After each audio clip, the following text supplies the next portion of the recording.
नमस्कार ओडिशा। आज हूँ नवेम्बर मास 15 तारिख शनिवार। आज दिन जाकर गुरुत्वपूर्ण खबर उपर आसतु नजर पकाइबा। भिडियोटी को शेष पर्यंत देखंतु। मात्र किछि समय मध्य जानि परिबे आज दिनर संपूर्ण खबर। ता पूर्व चैनल नुआ थिले चैनल को सब्सक्राइब करी पाखरे थिबा बेल आइकन को ऑन करी रखंतु। परवर्ती खबर नुआपड़ा उपनिर्वाचन बाजी मारिले बीजेपी प्रार्थी जय ढोलकिया। नुआपड़ा उपनिर्वाचन रे बाजी मारिछि बीजेपी प्रार्थी जय ढोलकिया। एही आसनरु 83,748 रु अधिक वोट रे विजयी होइजंती। विजय परे बीजेपी प्रार्थी सेलिब्रेशन देखा मिली। जय ढोलकिया एक बड़ भोट व्यवधान बीजेडी और कांग्रेस प्रार्थी पछरे पकाई देथिले। एकथरवा भावे बीजेपी नुआपड़ा विजय हासिल करिछि। नुआपड़ा उपनिर्वाचन 83,748 वोट जितिले बीजेपी प्रार्थी जय ढोलकिया।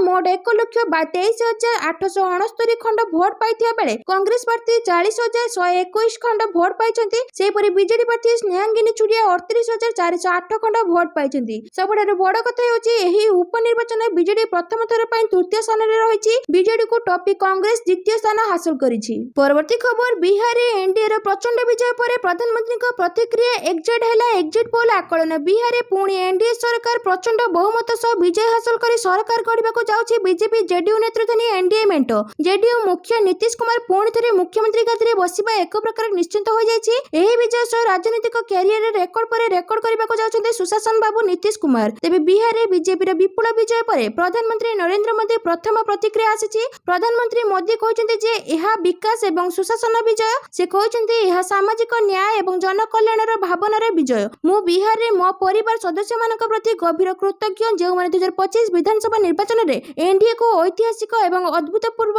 विजय सहित आशीर्वाद देइछंती। एही विपुल जनादेश आमको लोकंक सेवा करबाकू एवं बिहार ପାଇଁ नूतन संकल्प सहित काम करबाकू सशक्ति करिवो। परवर्ती खबर प्लस 2 छात्रछात्रीଙ୍କ ପାଇଁ गुरुत्वपूर्ण खबर। इंटरनल मूल्यांकन प्रोजेक्ट कार्य बाध्यतामूलक। उच्च माध्यमिक शिक्षा परिषद ओडिशा द्वारा प्लस 2 रो समस्त नियमित छात्रछात्रीଙ୍କ ପାଇଁ इंटरनल मूल्यांकन एवं प्रोजेक्ट कार्य को बाध्यतामूलक कर दैছে। चलित शिक्षा वर्ष ପାଇଁ इंटरनल मूल्यांकन परीक्षा आसंता डिसेंबर 22 रो डिसेंबर 31 मध्य अनुष्ठित हेबो। कोनोसी छात्रछात्रीଙ୍କ इंटरनल मूल्यांकन किंबा प्रोजेक्ट दाखल को बाद दिया जीव नाही। निरंतर शिक्षण विषय वस्तुर बुझामणा एवं प्रोजेक्ट आधारित प्रयोग को मूल्यांकन करबा एहर मुख्य लक्ष्य। जे छात्रछात्री माने वैध कारणर मूल्यांकन रे अंशग्रहण करिपारिबे नाही सेमानको द्वितीय सुযোগ दिया जीवो। सेमाने आसंता वर्ष जनवरी 10 रु जनवरी 15 मध्य परीक्षा देई परिबे किंतु एथि पई अनुपस्थित उपयुक्त प्रमाण दाखल करबाको पड़िबो। परवर्ती खबर 3 मास मध्य जबरदखल जमी सरकारी खाता को जीव। राजस्व मंत्री स्थानीय सर्किट हाउस ठारे राजस्व और विपर्यय परिचालना मंत्री सुरेश पुजारी अध्यक्षतार समस्त सरकारी योजनार समीक्षा कर जायतिला।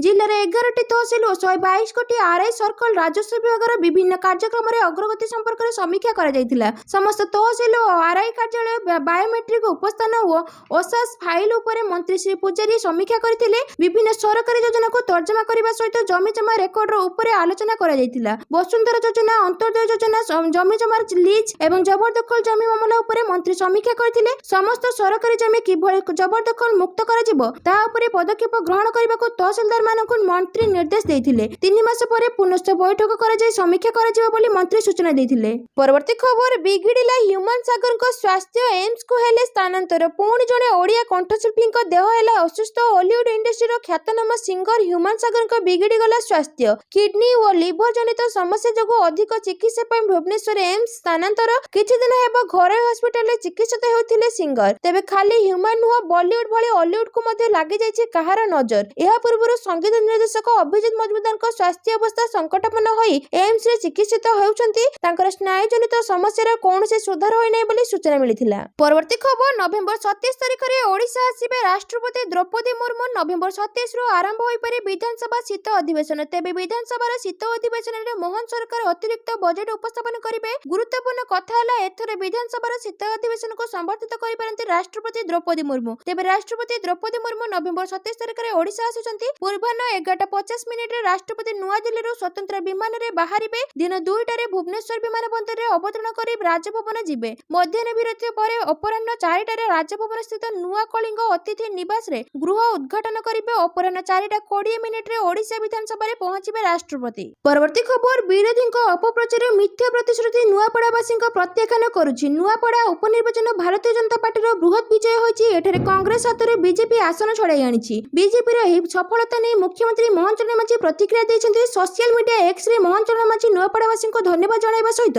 जय ढोलकिया को शुभेच्छा और अभिनंदन ଅଭିନନ୍ଦନ ଜଣାଇଛନ୍ତି। ମୁଖ୍ୟମନ୍ତ୍ରୀ କହିଛନ୍ତି ନୂଆପଡ଼ା ଉପନିର୍ବାଚନରେ ଭାରତୀୟ ଜନତା ପାର୍ଟିର ଅତ୍ୟନ୍ତ ଉଚ୍ଚକୋଟୀର ପ୍ରଦର୍ଶନ ଏବଂ ବିଜୟ ହାସଲ ଓଡ଼ିଶାର ରାଜନୈତିକ ଚିତ୍ରପଟ ଏକ ନୂତନ ଅଧ୍ୟାୟ ସୃଷ୍ଟି କରିଛି। ଏହି ବିଜୟ ଆମ ସରକାରଙ୍କ ନୀତି ଆଦର୍ଶ ତଥା ଜନକଲ୍ୟାଣକାରୀ କାର୍ଯ୍ୟକ୍ରମ ପ୍ରତି ଜନସାଧାରଣଙ୍କ ସମ୍ପୂର୍ଣ୍ଣ ଆସ୍ଥା ଓ ବିଶ୍ୱାସକୁ ପ୍ରମାଣିତ କରୁଛି। ନୂଆପଡ଼ାବାସୀ ବିରୋଧୀ ଦଳମାନଙ୍କ ଅପପ୍ରଚାର ଓ ମିଥ୍ୟା ପ୍ରତିଶ୍ରୁତି ସମ୍ପୂର୍ଣ୍ଣ ଭାବେ ପ୍ରତ୍ୟାଖ୍ୟାନ କରିଛନ୍ତି ଏବଂ ବିକାଶକୁ ସମର୍ଥନ କରି ଭାରତୀୟ ଜନତା ପାର୍ଟି ସପକ୍ଷରେ ଏକ ସ୍ପଷ୍ଟ ଜନାଦେଶ ଦେଇଛନ୍ତି। ପରବର୍ତ୍ତୀ ଖବର, ଗୋଦାବରୀଶ ଆଦର୍ଶ ବିଦ୍ୟାଳୟ ଯୋଜନାର ଲୋଗୋ ଉନ୍ମୋଚନ କଲେ ମୁଖ୍ୟମନ୍ତ୍ରୀ। ପ୍ରଥମେ 2200 ବିଦ୍ୟାଳୟ। ରାଜ୍ୟରେ ଶିକ୍ଷା ବ୍ୟବସ୍ଥାକୁ ଆହୁରି ସୁଦୃଢ଼ କରିବା ନିମନ୍ତେ ବିଦ୍ୟାଳୟ ଓ ଗଣଶିକ୍ଷା ବିଭାଗ ଅଧୀନରେ ରାଜ୍ୟ ସରକାରଙ୍କ ମହତ୍ୱାକାଂକ୍ଷୀ ଯୋଜନା ଗୋଦାବରୀଶ ଆଦର୍ଶ ବିଦ୍ୟାଳୟ କାର୍ଯ୍ୟକାରିତାକୁ ଆଉ ଗୋଟିଏ ପାଦ ଆଗକୁ ନେଇ ଆଜି ଲୋକସେବା ଭବନଠାରେ ଏହି ଯୋଜନାର ଲୋଗୋ ଉନ୍ମୋଚନ କାର୍ଯ୍ୟକ୍ରମ ଅନୁଷ୍ଠିତ ହୋଇଯାଇଛି। ମୁଖ୍ୟମନ୍ତ୍ରୀ ଶ୍ରୀ ମୋହନ ଚରଣ ମାଝୀ ଏହି ଲୋଗୋକୁ ଉନ୍ମୋଚନ କରି କହିଛନ୍ତି ଯେ ପିଲାଙ୍କୁ ଆଧୁନିକ ଏବଂ ଗୁଣାତ୍ମକ ଶିକ୍ଷା ପ୍ରଦାନ କରିବା ସହ ଶିକ୍ଷାକୁ ଆକର୍ଷଣୀୟ ଓ ପ୍ରଭାବଶାଳୀ କରିବା ପାଇଁ ଗୋଦାବରୀଶ ଆଦର୍ଶ ବିଦ୍ୟାଳୟ ଏକ ନିର୍ଣ୍ଣାୟକ ଭୂମିକା ଗ୍ରହଣ କରିବ।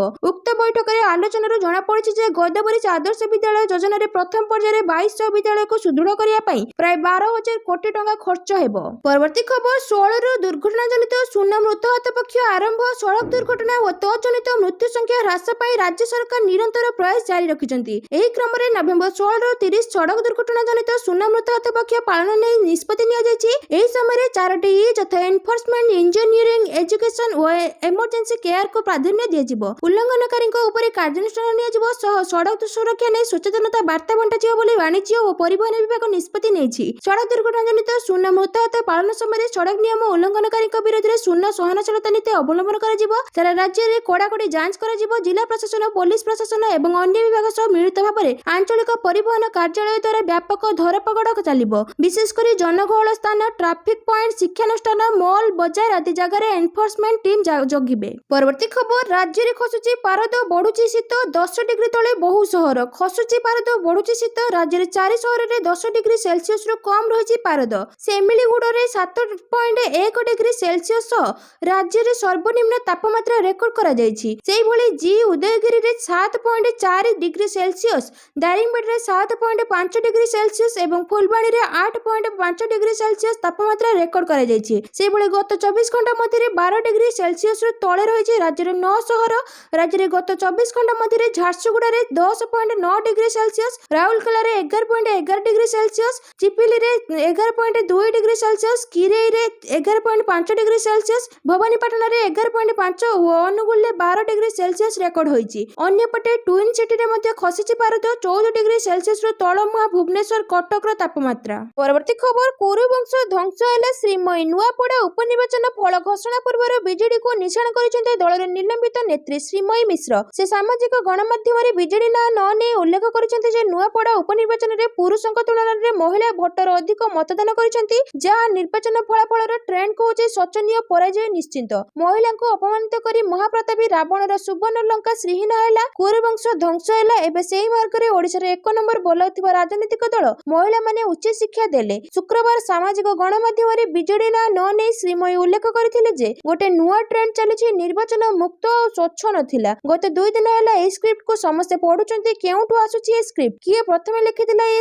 ଲାଇନ୍? କିଏ ସେଇ ଅସଲ ମାଷ୍ଟର ମାଇଣ୍ଡ? ଆଉ ଏହାକୁ ପୋଷା ଶୁଆ ଭଳି ଗାଉଥିବା ନେତାମାନେ ନିଜର ଅସ୍ତିତ୍ୱ ଭୁଲିଗଲେଣି। ବାକି ସବୁ କପି ପେଷ୍ଟ ଗ୍ୟାଙ୍ଗ ଗୋଟେ ଗୋଟେ କରି କହି ଚାଲିଛନ୍ତି, ପବ୍ଲିକ ସବ ଜାନତା ହେ। ପରବର୍ତ୍ତୀ ଖବର, ସରିଲା ଐତିହାସିକ କଟକ ବାଲିଯାତ୍ରା। 70 ଲକ୍ଷ ଦର୍ଶକ, 300 କୋଟି ଟଙ୍କାର କାରବାର। ଐତିହାସିକ କଟକ ବାଲିଯାତ୍ରା 9 ଦିନ ପରେ ସମାପ୍ତ ହୋଇଛି। ଚଳିତ ବର୍ଷର ଏହି ମେଳା ଆକର୍ଷଣୀୟ କାର୍ଯ୍ୟକ୍ରମ ଏବଂ ବ୍ୟାପକ ବ୍ୟବସାୟ ସହିତ ସମସ୍ତ ପୂର୍ବ ରେକର୍ଡ ଭାଙ୍ଗିଛି। 9 ଦିନରେ ଏହି ଯାତ୍ରାରେ ପ୍ରାୟ 70 ଲକ୍ଷରୁ ଅଧିକ ଲୋକ ସମାଗମ ହୋଇଥିବା ଆକଳନ କରାଯାଉଛି। ଶନିବାର ଓ ରବିବାର ସର୍ବକାଳୀନ ରେକର୍ଡ ଭିଡ଼ ହୋଇଥିଲା, ଯେଉଁଥିରେ କେବଳ ରବିବାର ଦର୍ଶକ ସଂଖ୍ୟା 15 ଲକ୍ଷ ଟପିଥିଲା। ଚଳିତ ବର୍ଷ ବାଲିଯାତ୍ରାରେ ପ୍ରାୟ 300 କୋଟି ଟଙ୍କାର ବ୍ୟାପାର ହୋଇଥିବା ଅନୁମାନ କରାଯାଉଛି। ପଲ୍ଲିଶ୍ରୀ ମେଳାରୁ 2500ରୁ ଅଧିକ ଷ୍ଟଲ ସ୍ଥାପିତ ହୋଇଥିଲା ଏବଂ କାରବାର 50ରୁ 55 କୋଟି ଟଙ୍କା ଅତିକ୍ରମ କରିଛି, ଯାହା ଗତ ବର୍ଷର ରେକର୍ଡ ଭାଙ୍ଗିଛି। ଲୋକପ୍ରିୟ କଣ୍ଠଶିଳ୍ପୀ ଶ୍ରେୟା ଘୋଷାଲ ଏବଂ ହର୍ଷଦୀପ କୌରଙ୍କ କାର୍ଯ୍ୟକ୍ରମ ବାଲିଯାତ୍ରାର ମୁଖ୍ୟ ଆକର୍ଷଣ ଥିଲା। ଏହି ଦିନଗୁଡ଼ିକରେ 30 ଲକ୍ଷରୁ ଅଧିକ ଜନସମାଗମ ହୋଇଥିବା ଆକଳନ କରାଯାଇଛି। ପରବର୍ତ୍ତୀ ଖବର, ଖେଳପ୍ରେମୀଙ୍କ ପାଇଁ ଖୁସି ଖବର। ଆଗାମୀ ଆଇପିଏଲରେ ପଡ଼ିଆକୁ ଓହ୍ଲାଇବେ ଧୋନି। ହଳଦିଆ ଜର୍ସିରେ ଆସିବେ ନଜର। ମହେନ୍ଦ୍ର ସିଂ ଧୋନି ଆଗାମୀ ଆଇପିଏଲରେ ଖେଳିବେ କି ନାହିଁ ସେ ନେଇ କିଛି ଦିନ ହେବ କଳ୍ପନା ଜଳ୍ପନା ଲାଗି ରହିଥିଲା। ଇତିମଧ୍ୟରେ ଚେନ୍ନାଇ ସୁପର କିଙ୍ଗସର ସିଇଓ ନିଶ୍ଚିତ କରିଛି ଧୋନି 44 ବର୍ଷ ବୟସରେ ଆଇପିଏଲ 2024ରେ ଖେଳିବାକୁ ସମ୍ପୂର୍ଣ୍ଣ ଭାବେ ପ୍ରସ୍ତୁତ ଅଛନ୍ତି। ସେ ସିଏସ୍କେକୁ କ୍ରମାଗତ ଭାବେ 5 ଥର ଚାମ୍ପିୟନ କରାଇବାରେ ମୁଖ୍ୟ ଭୂମିକା ଗ୍ରହଣ କରିଥିଲେ। ଧୋନି ଗତ ବର୍ଷ ସିଏସ୍କେରେ ଅଧିନାୟକ ଋତୁରାଜ ଗାୟକୱାଡଙ୍କ ଅନୁପସ୍ଥିତିରେ ଦଳର ନେତୃତ୍ୱ ନେଇଥିଲେ, କିନ୍ତୁ ଦଳର ଖରାପ ପ୍ରଦର୍ଶନ ପାଇଁ ଏହା ନିମ୍ନ ସ୍ଥାନରେ ରହିଥିଲା। ପରବର୍ତ୍ତୀ ଖବର 25,000 ହେବ ବେତନ ସୀମା, ଅଧିକ ବେତନଧାରୀଙ୍କୁ ବି ମିଳିବ ପେନ୍ସନ ଫାଇଦା। ଆଗକୁ କର୍ମଚାରୀ ଭବିଷ୍ୟନିଧି ପାଣ୍ଠି ସଂଗଠନର ସଦସ୍ୟମାନେ ପେନ୍ସନର ବଡ଼ ଫାଇଦା ପାଇବାକୁ ଯାଉଛନ୍ତି। ଏଣିକି ଅଧିକ ବେତନଧାରୀଙ୍କୁ ବି ମିଳିବ ଅଧିକ ପେନ୍ସନ ଫାଇଦା, କାରଣ ସରକାର ଇପିଏଫ୍ଓ ସଦସ୍ୟମାନଙ୍କର ବେତନ ସୀମାର ବୃଦ୍ଧି ଘଟାଇବାକୁ ଯାଉଛନ୍ତି। ସରକାର ସଦସ୍ୟଙ୍କ ବେତନ ସୀମା 15,000 ଟଙ୍କାରୁ 25,000 ଟଙ୍କାକୁ ବୃଦ୍ଧି କରିବାକୁ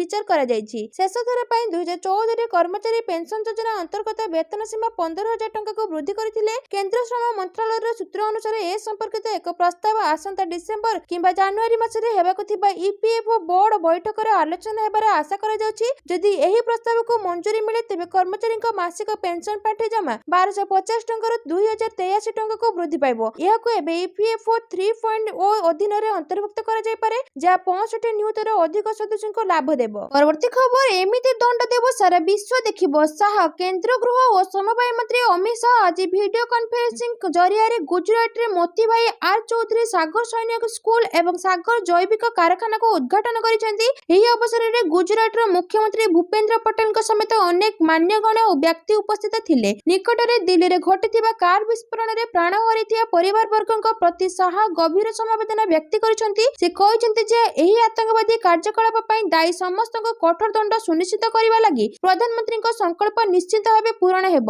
ଦିଲ୍ଲୀ ଆତଙ୍କବାଦୀ ଆକ୍ରମଣର ଅପରାଧୀମାନଙ୍କୁ ଦିଆଯିବା ଦଣ୍ଡ ବିଶ୍ୱକୁ ଏକ ବାର୍ତ୍ତା ପଠାଇବ ଯେ ଆମ ଦେଶରେ ଏପରି ଆକ୍ରମଣ ବିଷୟରେ କେହି ଚିନ୍ତା କରିବାକୁ ସାହସ କରିବା ଉଚିତ ନୁହେଁ। ସେ କହିଛନ୍ତି, ପ୍ରଧାନମନ୍ତ୍ରୀଙ୍କ ନେତୃତ୍ୱରେ ସମଗ୍ର ବିଶ୍ୱ ଗତ 11 ବର୍ଷ ମଧ୍ୟରେ ଆତଙ୍କବାଦ ବିରୋଧରେ ଭାରତରେ ଲଢ଼େଇବାକୁ ସ୍ୱୀକୃତି ଦେଇଛି। ପ୍ରଧାନମନ୍ତ୍ରୀ ବିଶ୍ୱ ସ୍ତରରେ ଏହି ଲଢ଼େଇର ନେତୃତ୍ୱ ନେବାର ଆଗରେ ଅଛନ୍ତି। ଯେଉଁମାନେ ଏହି କାପୁରୁଷୋଚିତ କାର୍ଯ୍ୟ କରିଛନ୍ତି ଏବଂ ଏହା ପଛରେ ଅଛନ୍ତି, ସମସ୍ତଙ୍କୁ ଆଇନ ଆଗକୁ ଅଣାଯିବ ଏବଂ ଯଥାସମ୍ଭବ କଠୋର ଦଣ୍ଡ ଦିଆଯିବ। ଭାରତ ସରକାର ଏବଂ ଗୃହ ମନ୍ତ୍ରଣାଳୟ ଏହାକୁ ସୁନିଶ୍ଚିତ କରିବା ପାଇଁ ସମ୍ପୂର୍ଣ୍ଣ ଭାବେ ପ୍ରତିଶ୍ରୁତିବଦ୍ଧ। ପରବର୍ତ୍ତୀ ଖବର, ନୂଆଦିଲ୍ଲୀ ବିସ୍ଫୋରଣ ପରେ ଚିନ୍ତାରେ ପାକିସ୍ତାନ ୟୁକ୍ରେନଠୁ କିଣିବ ଡ୍ରୋନ୍। ନୂଆଦିଲ୍ଲୀ ବିସ୍ଫୋରଣ ପରେ ଚିନ୍ତାରେ ପାକିସ୍ତାନ ସରକାର ଆଉ ଏକ ଅପରେସନ ସିନ୍ଦୁର ଭୟରେ ପାକିସ୍ତାନ ରଣନୀତି ଆରମ୍ଭ କରିଦେଇଛି। ତେଣୁ ଅନ୍ୟ ଦେଶଠୁ ଡ୍ରୋନ୍ କିଣିବା ପାଇଁ ଚେଷ୍ଟା ଆରମ୍ଭ କରିଦେଇଛି ପାକ୍। କୁହାଯାଉଛି ଯେ ୟୁକ୍ରେନ ଠାରୁ ସାହେବାଜ ସରକାର ଅସ୍ତ୍ରଶସ୍ତ୍ର କ୍ରୟ ପାଇଁ ଡିଲ୍ କରିଛନ୍ତି। ପ୍ରତିରକ୍ଷା ବିଭାଗର ଜଣେ ବରିଷ୍ଠ ଅଧିକାରୀ କହିଛନ୍ତି ଯେ ପାକିସ୍ତାନ ଏବଂ ୟୁକ୍ରେନ ମଧ୍ୟରେ ଡ୍ରୋନ୍ ପ୍ରଯୁକ୍ତିବିଦ୍ୟା ଅଦଳବଦଳ ପାଇଁ କଥାବାର୍ତ୍ତା ଆରମ୍ଭ ହୋଇଛି।